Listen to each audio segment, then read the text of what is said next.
ang mga dapat natin aabangan sa Batang Quiapo na wag na rin papalampasin ang bawat episode ng teleseryeng ito.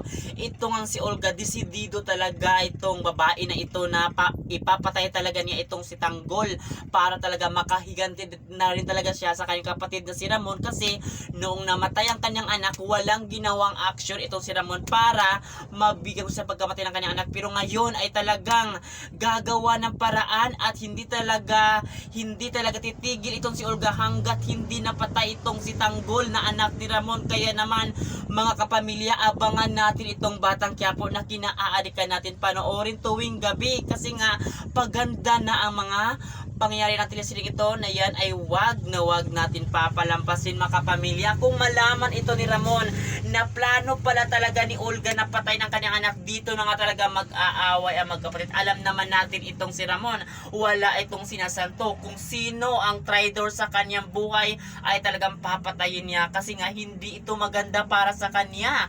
Kaya yan talaga ang mindset talaga ni Ramon, na sana nga talaga ay hindi agad mahuli itong si Olga at si David, kasi kung nagkakataon ay itong dalawang mga masamang tao na ito nagama sa pera, ilalagay ni Ramon kung saan sila dapat. Kaya aabangan natin ito mga kapamilya, lalo na sa plano ngayon ni Olga na patay dito si Mukhang para talaga ay hindi sila mapag-debate kung ano ang mga pinakatatagong lihim nila. Kaya yan ang abangan natin dito sa Batang Quiapo, na mas lalo na gumaganda ang takbo ng teleseryeng ito, at lahat ng ito mga kapamilya, mga kapuso, ay wag natin papalampasin. At yun lang, maraming salamat sa panonood sa teleseryeng ito.